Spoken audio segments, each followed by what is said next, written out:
दोस्तों GS exam as में आप सभी का स्वागत है। आज हम बायोलॉजी के एक बहुत ही इंपॉर्टेंट टॉपिक जीवों में परिवहन यानी ट्रांसपोर्टेशन इन लिविंग ऑर्गेनिजम्स पर बात करने वाले हैं। देखिए, कॉम्पिटिटिव एग्जाम्स के लिहाज से ये एक ऐसा टॉपिक है जिससे सवाल आते ही आते हैं, तो चलिए आज इसे एकदम आसान बना देते हैं। तो सबसे पहले एक बेसिक सवाल से शुरू करते हैं। कभी सोचा है कि हमारे शरीर में या फिर पौधों में खाना, पानी, ऑक्सीजन जैसी जरूरी चीजें एक जगह से दूसरी जगह तक आखिर पहुंचती कैसे हैं? इसी कैसे का जवाब है हमारा ट्रांसपोर्टेशन सिस्टम। तो ये एक परिवहन या ट्रांसपोर्टेशन है क्या? देखिए, बिल्कुल सीधे साधे शब्दों में कहें तो ये वो प्रोसेस है जिससे फूड, वाटर, ऑक्सीजन, हार्मोन्स और यहाँ तक कि जो वेस्ट मटेरियल है वो भी शरीर के एक हिस्से से दूसरे हिस्से तक पहुंचाया जाता है। आप इसे शरीर का अपना पर्सनल डिलीवरी नेटवर्क समझ सकते हैं। अब यहां पर एक बहुत जरूरी एग्जाम पॉइंट आता है, इसे ध्यान से समझिएगा। जो छोटे सिंगल सेल वाले जीव होते हैं उनमें तो डिफ्यूजन से काम चल जाता है। डिफ्यूजन मतलब जहां कोई चीज ज्यादा है वहां से वो अपने आप उस तरफ फैल जाती है जहां वो कम है। लेकिन हम जैसे बड़े मल्टी सेलुलर जीवों में शरीर की हर एक कोशिका तक सामान पहुंचाने के लिए सिर्फ डिफ्यूजन काफी नहीं है। इसीलिए हमें एक खास डेडिकेटेड ट्रांसपोर्ट सिस्टम की जरूरत पड़ती है। चलिए सबसे पहले बात करते हैं पौधों में परिवहन की। इसे समझने का सबसे अच्छा तरीका है कि आप इसे पौधे का प्लम्बिंग सिस्टम मान लें, जिसमें पाइप्स का एक जबरदस्त नेटवर्क जड़ से लेकर पत्तियों तक फैला होता है। पौधों में ये पाइप्स मेनली दो तरह के होते हैं, जाइलम यानी जाइलम और फ्लोएम यानी फ्लोएम। और इन दोनों के बीच का अंतर एग्जाम्स में अक्सर पूछा जाता है। जैसा कि आप देख सकते हैं, जाइलम का काम है पानी और मिनरल्स को ट्रांसपोर्ट करना, जबकि फ्लोएम का काम है खाने को ट्रांसपोर्ट करना। और सबसे बड़ा फर्क क्या है? जाइलम में फ्लो हमेशा एक ही डायरेक्शन में होता है, नीचे से ऊपर, जबकि फ्लोएम में ये दोनों डायरेक्शंस में हो सकता है। ठीक है, तो जाइलम को थोड़ा और डिटेल में समझते हैं। इसे आप पौधे का वाटर पाइप कह सकते हैं। इसका काम है जड़ों से पानी और मिनरल्स को खींचकर सिर्फ ऊपर की तरफ यानी पत्तियों और बाकी हिस्सों तक पहुंचाना। ये मूवमेंट दो ताकतों की वजह से होता है। एक है रूट प्रेशर जो पानी को नीचे से धक्का देता है, और दूसरा है ट्रांसपिरेशन पुल जो ऊपर से एक सक्शन या खिंचाव पैदा करता है। अब बात करते हैं फ्लोएम की, जो पौधे की फूड डिलीवरी सर्विस है।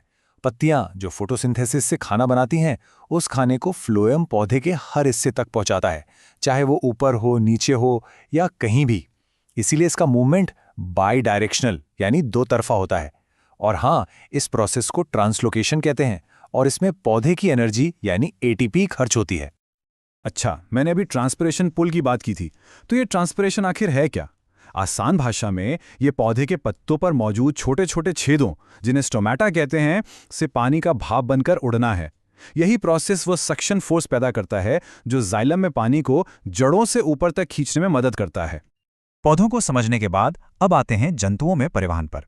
इसे आप हमारे शरीर का एक सुपर हाईवे सिस्टम मान सकते हैं, जिसमें एक सेंट्रल पंपिंग स्टेशन है और पूरे शरीर में सड़कों का जाल बिछा हुआ है। और वो सेंट्रल पंपिंग स्टेशन और कोई नहीं, हमारा दिल है, हमारा हार्ट। और एग्जाम का एक फेवरेट सवाल, इंसानी दिल में कितने चेंबर्स होते हैं? जवाब है 4। जी हाँ, 4 चेंबर होते हैं, right atrium, right ventricle, left atrium और लेफ्ट वेंट्रिकल। इंसानों में डबल सर्कुलेशन होता है। अब इसका क्या मतलब है?